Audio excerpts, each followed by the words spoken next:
নমস্কার বন্ধুরা, আপনারা সকলে কেমন আছেন? আশা করি সকলে সুস্থ এবং ভালো আছেন। আমি আপনাদের সকলের মিষ্টি বন্ধু বলছি মেঘের জ্যোতি চ্যানেল থেকে। আজ আমি সেরা সত্য ঘটনা আপনাদের সকলের সামনে তুলে ধরব। আমারই এক বন্ধুর জীবন কাহিনী গল্পের মাধ্যমে আজ বলবো। জানেন, একটি মেয়ের মাথার উপরে বাবার মতো ছায়া না থাকলে সেই মেয়েটির জীবন কেমন হতে পারে? সেই অসময়ে তার বন্ধুরাই ছিল ওর পাশে। আমরাও নানা রকমভাবে ওকে সাহায্য করেছি। আমার গল্পের নাম অবশেষে প্রেম এলো। চলুন গল্পে ফেরা যাক। নাম অর্পিতা সাহা, ডাক নাম অপু, দেখতে সুন্দরী। বাবা অরিজিৎ সাহা প্রাইভেট কোম্পানিতে চাকরি করেন, মা বিউটি সাহা। অপু ক্লাস 11-এ পড়ে। তখন ওর বাবা মারা যান হার্ট অ্যাটাকে। তারপর ওর বন্ধুরা সময়ে অসময়ে পাশে থেকে ওকে সাহায্য করার চেষ্টা করেছে। কলকাতায় ওর দুঃসম্পর্কে মামা থাকতো। এসেছিল একদিন অপুকে নিয়ে যেতে অপুর বাবা মারা যাওয়ার পর, কিন্তু অপু যেতে চায়নি মাকে ছেড়ে। এইভাবেই দিনের পর দিন চলছিল কোনো রকমে। অপু টিউশনি পড়াতো আর তার মা সেলাই করত। অপু ক্লাস 12-এ ভালো রেজাল্ট করল। এবার কোচবিহার কলেজে ভর্তি হবে। ওর মার একদিন হঠাৎ জ্বর আসলো। তারপর কিছুতেই জ্বর কমছে না, হসপিটালে ভর্তি করানো হলো। অপু এবং তার বন্ধুরা সকলে মিলে হসপিটালে গেল। একদিন, দুদিন, 3 দিনের দিনও কিছুতেই কমছে না। ওর বন্ধুরা বলছে, অপু তোর মামাকে খবর দে, তোর মামা তো খুবই ভালো মানুষ, আসবে। অপুও তাই করলো। অপুর মামা এলো। ওর মামা এসে দেখলো ওর মার অবস্থা খুবই খারাপ। ওর মা বলছে, দাদা আমি যদি না থাকি আমার মেয়েটাকে দেখিস, তোর হাতে দিয়ে গেলাম। ওর মামা খুবই ভালো মানুষ। দাদা দেখবি তো? বোন তুই চিন্তা করিস না, আমি দেখব, তোর কিচ্ছু হবে না, তোকে সুস্থ করব, একটু ভালো হয়ে নে, তোকে আমি কলকাতায় নিয়ে গিয়ে ভালো ডাক্তার দেখাবো। যাই হোক, এভাবে কথা বলে ওরা বাড়িতে চলে আসলো। ভোরবেলা হসপিটাল থেকে ফোন আসলো, এখনই আপনারা চলে আসুন, অপুর মার অবস্থা খুব খারাপ। ভোরবেলায় অপু বন্ধুদের নিয়ে মামাকে নিয়ে হসপিটালে দৌড়লো। গিয়ে দেখে ওর মা না ফেরার দেশে চলে গেছে। অপু তো খুব ভেঙে পড়েছে। তারপরের দিন ভোর হয়ে যখন দিন হলো, ওর মার দাহ কাজ শেষ করে বাড়িতে এলো। শেষ করার পর কয়েকদিন পর ওর মার কাজ শান্তভাবে অপু করলো। করার পর মামা কিছুতেই অপুকে রেখে যাবে না, আর অপুও যাবে না কলকাতায়।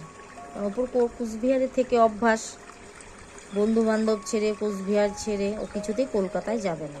যাই হোক, ওর মামা চলে গেল, চাকরি করে, বেশি ছুটি নেই। ওর মামা আবার 1 মাস পর এলো। এসে বাড়ি বিক্রি করার একটা ব্যবস্থা করলো। অপুর বন্ধুরাও বুঝালো, অপুরে তুই যা না, এখানে থেকে কি করবি, তোকে একা একা আমরা কতক্ষণ পাহারা দিব বল, যা না, আমরা তো ফোনে যোগাযোগ করব, কিচ্ছু হবে না। এইভাবে রাজি করিয়ে কিছু কিছু জিনিস বন্ধু বান্ধবের বাড়িতে রেখে মা বাবার ছবিটা নিয়ে টুকটাক যতটুকু দরকার অপু নিয়ে গুছিয়ে নিল। ওর মামা বাড়িটা বিক্রি করে টাকাটা অপুর নামে ব্যাংকে রেখে দিল, আর অপুকে কলকাতায় নিয়ে গিয়ে কলেজে ভর্তি করালো। এভাবেই একের পর এক দিন চলে যাচ্ছে অপুর। ক্লাসেও ভালো রেজাল্ট করছে অপু। আর 6-7 মাস পর অপুর ফাইনাল পরীক্ষা। অপুর মামা খুব ভালো মানুষ। মামি প্রথম প্রথম অপুকে ভালোবাসত। কিছুদিন যাওয়ার পর তার মনও পাল্টে গেল। অপুকে দিয়ে বাড়ির অর্ধেক কাজ করাতো। অপুর মামা একটা ছেলে, সে বাইরে পড়াশোনা করে। মামা মামিকে কাজ করা নিয়েও, এমনকি অপুকে নানা রকম কথা শোনার জন্য মামিকে অনেক কথা বলেছে, মামি কিছুতেই শুনে না। অপু ও মামাকে বলছে, মামা বাদ দাও না, আমার কোনো অসুবিধা হয় না। হঠাৎ একদিন মামি এসে অপুকে বলছে, পরশু রবিবার পাত্রপক্ষ আসবে তোমাকে দেখতে, ভালোভাবে যেন তৈরি হও, না হলে তোমাকে এই বাড়ি থেকে বার করে দিতে আমার 2 মিনিটও সময় লাগবে না।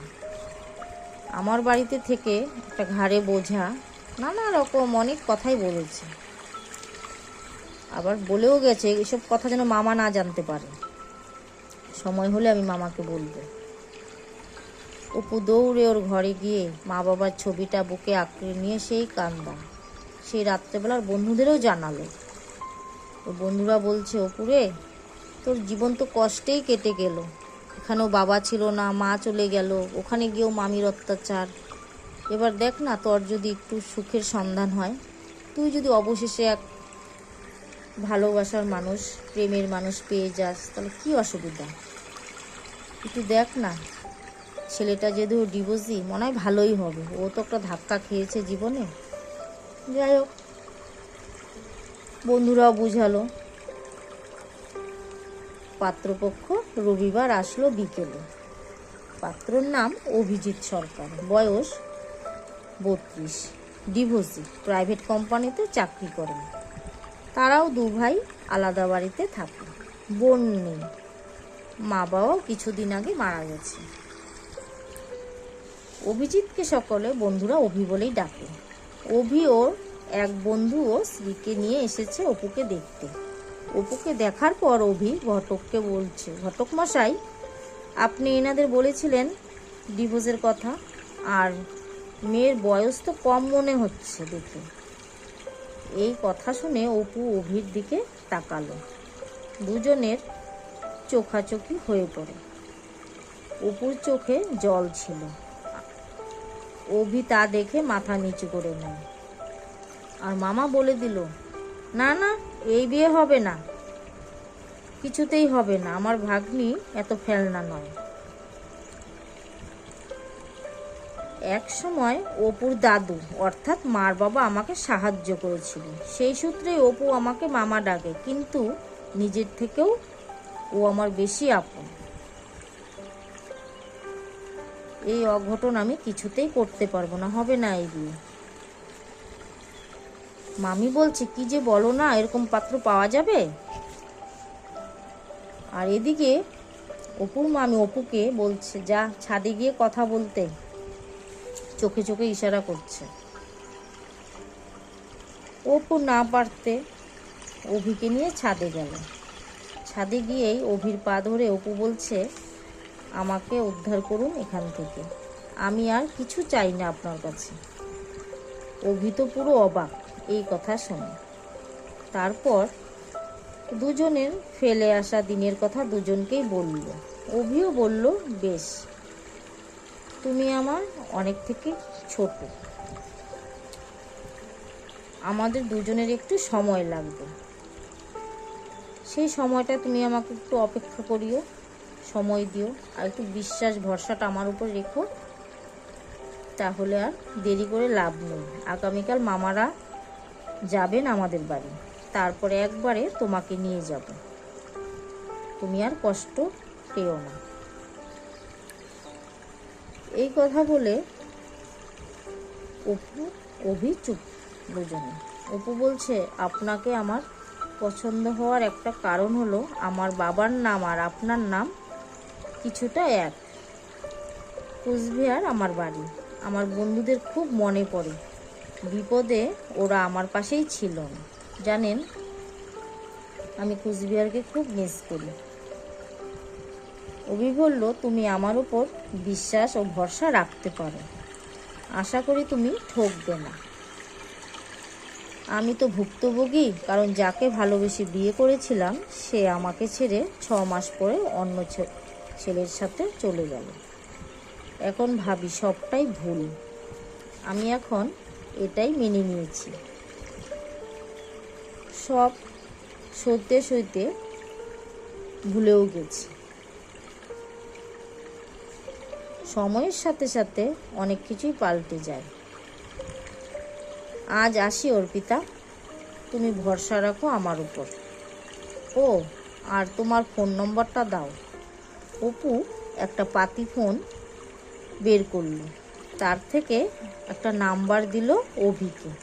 অভি তো পাতি ফোন দেখে অবাক, যে মা বাবা একটা মেয়ের না থাকলে তার কি অবস্থা হয় সেটা অপুকে দেখে বুঝল। অভি এসে সকলকে জানালো, আগামীকাল মামা আপনারা সকলে যাবেন আমার বাড়িতে, আমি এই বিয়ে করতে রাজি। আর বাড়িতে কোনো অনুষ্ঠান করবেন না, আমি রেজিস্ট্রি ম্যারেজ করে বিয়ে করব। কিছু দিতে হবে না আপনাদের, আমি শাড়ি কিনে দিব, সেই শাড়ি পরেই অর্পিতাকে আমি আমার বাড়িতে নিয়ে যাব। যাই হোক, এভাবে ওরা চলে গেল। রাত্রেবেলা অপুর মামা অপুর ঘরে গেল, গিয়ে বলছে, কিরে অপু, তুই কি সত্যি চাস এই বিয়েটা হতে? অপু বলছে, কি বলবো মামা, আমার জীবনের ঘটনা তুমি সবই তো জানো। উনি খুবই ভালো মানুষ, ওনার কথা শুনে যা বুঝলাম। উনিও তো ঠকেছেন, উনিও ভুক্তভোগী। তুমি আমার কথা চিন্তা করো না, আমি ঠিক সব সামলে নেব। ওর মামা বলছে, মা তোকে আমি এই আশীর্বাদই করি। ঠিক আছে, তোরও যখন ইচ্ছা, আমি তাহলে আগামীকাল গিয়ে কথা বলে আসি। আগামীকাল ওরা গেল অভির বাড়িতে। অভির বন্ধু ও স্ত্রী ওখানে ছিল। কথা হলো 5 দিন পর অভি রেজিস্ট্রি ম্যারেজ করে অপুকে নিয়ে যাবে ওর বাড়ি। ওর মামাও চলে এলো। সেদিন রাত্রে অপুকে ফোন করেছিল অভি। প্রথম হ্যালো বলে দুজনেই চুপ। তারপরে অভি জানালো বিয়ের খবর। একরাশ লজ্জা অপুর চোখে মুখে পড়েছিল। টুকটাক কথা বলে দুজনেই ফোন রাখলো। সেই খবর অপু ওর বন্ধুদের সাথে ভাগ করে নিল। বন্ধুরা সুখে দুঃখে ওর পাশে ছিল, সব কিছুই বন্ধুদের জানাতো অপু। বন্ধুরাও খুশি। আর অপু ভাবছে জানলার কাছে দাঁড়িয়ে, আকাশের দিকে তাকিয়ে, যে মা বাবা তোমরা চলে গেলে, এখন মনে হচ্ছে ওনাকে ভরসা করা যায়। কিছুদিন পরেই আমি ওনার বাড়িতে চলে যাব। 5 দিন সেই দিনটা চলেই এলো। অপু অভি দেওয়ার শাড়ি পরে রেজিস্ট্রি ম্যারেজ করে মন্দিরে সিঁদুর পরে মালা বদল করে অপু চলল শ্বশুরবাড়ির পথে। অভির বন্ধু সুজিত, তার স্ত্রী শম্পা ঘরে বরণ করে অপুকে ঘরে ওঠালো। এসো ভাই, তোমারই সংসার, তুমি এখন সামলাও অভিকে আর তোমার সংসার। অপু একটু হাসলো। টুকটাক নানা রকম গল্প করে সেই দিনটি রাতটি কেটে গেল। সেদিন কাল রাত্রি ছিল, দুজনে আলাদা ঘরে ছিল। পরের দিন কয়েকজন বন্ধু ও বউকে নিয়ে ওদের বৌভাত অনুষ্ঠান ঘরোয়াভাবে সম্পূর্ণ হলো। বৌভাতের 3-4 দিন পর অপুর মামার বাড়িতে অপুকে নিয়ে অভি এলো। এসে অভির প্রণাম করলো মামাকে মামিকে, আর অপুকে বলল, তোমার যা যা নেওয়ার নিয়ে নাও। অপু যা যা দরকার, পড়াশোনার বই খাতা, মা বাবার ছবি, যা টুকটাক জিনিস প্যাক করে নিয়ে নিচে নামলো। নেমে গেটের সামনে গেল। ওর মামা অপুকে ধরে জড়িয়ে কাঁদলো। আর অভিকে বলছে, অভি, মা বাবা মরা মেয়েটাকে তুমি দেখো, আমার ভরসায় আমার বোন রেখে গেছে, আজ তোমার হাতে দিলাম, তুমি দেখবে। অভিও বলছে, আপনি চিন্তা করবেন না মামা, আমি সব দিকে রক্ষা করব। বাড়িতে গেল, গিয়ে সেদিনও অপুরও মনটা খারাপ, এতদিন ওখানে ছিল, মামি যতই ঝামেলা করে তবু তো ছিল ওখানে। এইভাবে 2-3 দিন কেটে গেল। একদিন অভি বাড়িতে আসলো সন্ধ্যাবেলা অফিস থেকে, অপুর জন্য অনেক কিছু নিয়ে এসেছে। অপু তো দেখে খুশি, আবার একটু লজ্জাও পাচ্ছে, নতুন নতুন বিয়ে হয়েছে, তখন আপনি আপনি করে ডাকতো। তারপর অভি বলছে, তুমি এখন আমাকে তুমি করে ডাকবে, নাহলে আমার বন্ধুরা সকলে আমাকে বয়স্ক বয়স্ক মনে ভাববে। তো 2 দিন গেল, 3 দিন গেল, 4 দিন থেকে আস্তে আস্তে তুমি তুমি বলো। আর কয়েক মাস পরেই পরীক্ষা। অভি বলছে, তুমি ঘরের কাজ কম করবে, পড়াশোনায় মন দাও। দেখতে দেখতে পরীক্ষাও চলে এলো। অপুকে অভি একজন গার্জিয়ান হিসাবে বলুন, কিংবা বাবা হিসেবে বা স্বামী হিসেবে, সব দিকেই অপুকে রক্ষা করছে অভি। পরীক্ষা দিতে যাওয়া, নিয়ে আসা, সব কিছুই অভি করত। তারপর একদিন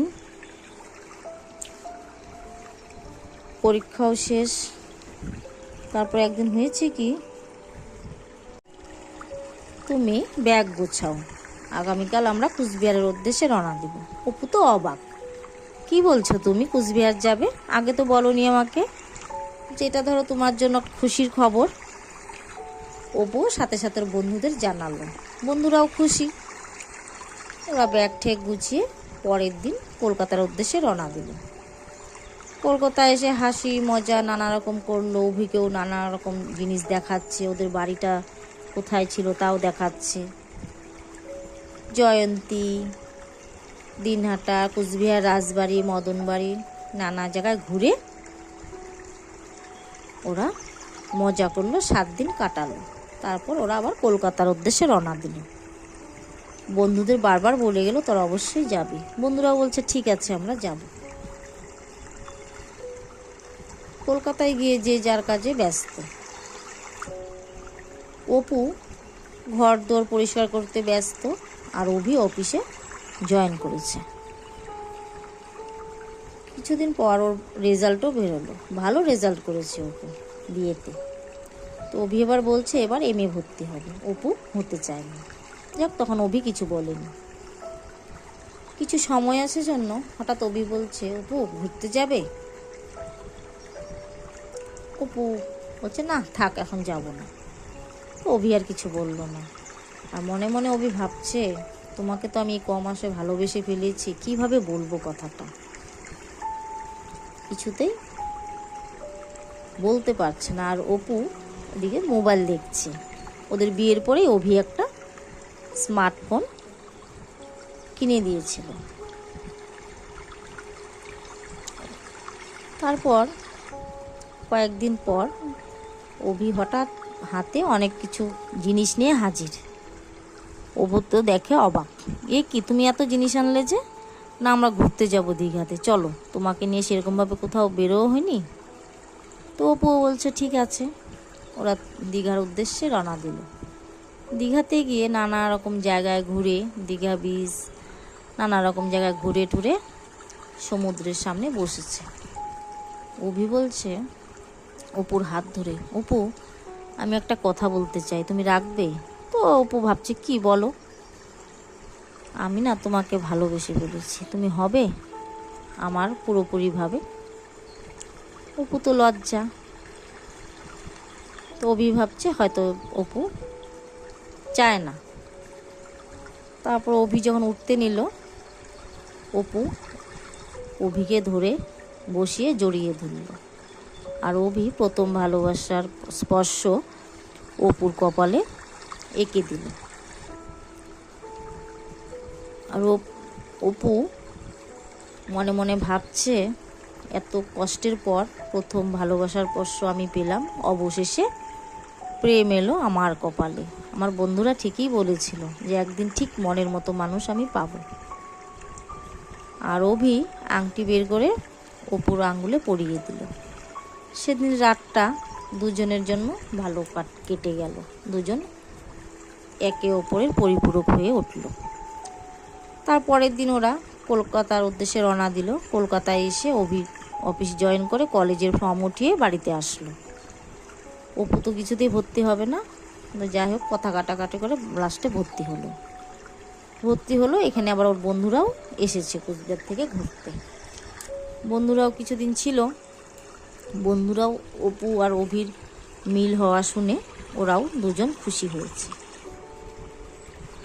তারপর এর ফার্স্ট ইয়ার সেকেন্ড ইয়ার গেল, থার্ড ইয়ারে হঠাৎ সুখবর, অপু মা হতে চলছে। অভি আসলো, অভিকেও জানালো। অভি তো শুনে সেই খুশি, অপুকে জড়িয়ে ধরে বসেছিল অনেকক্ষণ। তারপরের দিন নিয়ে গাইনো ডাক্তার দেখালো। যা যা বলছে সব সেই নিয়ম মাফিক অভি খুব যত্নে রাখছে অপুকে।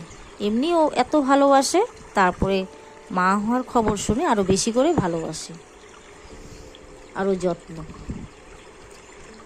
এভাবে দিনের পর দিন কাটছে। অপুর যখন 5 মাস তখন ওর ফাইনাল পরীক্ষা। অভি নিয়ে যেত, নিয়ে আসতো। পরীক্ষাও শেষ হলো। দেখতে দেখতে দিন পার হচ্ছে। তার মামাও এর মাঝে গিয়ে দেখে এসেছিল। বন্ধুরাও ফোন করে খবর নিত। এমন করে দিনের পর দিন চলছে। 9 মাস পার করে ওদের কোল আলো করে এলো কন্যা সন্তান। অপু অভি খুব খুশি। এইভাবেই দিনের পর দিন চলছে। অপু স্বামী সন্তান দুজনকেই ধরে বলছে, অবশেষে প্রেম হলো আমার কপালে, ঠাকুর তুমি দেখো যেন আমার সুখ কপালে থাকে, আমার সংসার যত্নে রেখো, ভালোভাবে রেখো। নমস্কার। আবার গল্পটা আমি এখানেই শেষ করছি। আপনারা সকলে আশীর্বাদ করবেন যেন ওরা সুস্থভাবে ভালোভাবে থাকে। ওদের জীবন কাহিনী যতটুকু পারা যায় আমি তুলে ধরার চেষ্টা করেছি গল্পের মাধ্যমে। সম্পূর্ণ তো বলা হয়ে ওঠে না, মূল কথাগুলোই আপনাদের সাথে শেয়ার করলাম, আমার বন্ধুর জীবন কাহিনী। আশা করি আপনাদের সকলে ভালো লাগবে। নমস্কার এবং ধন্যবাদ সকলকে জানিয়ে আমি শেষ করছি।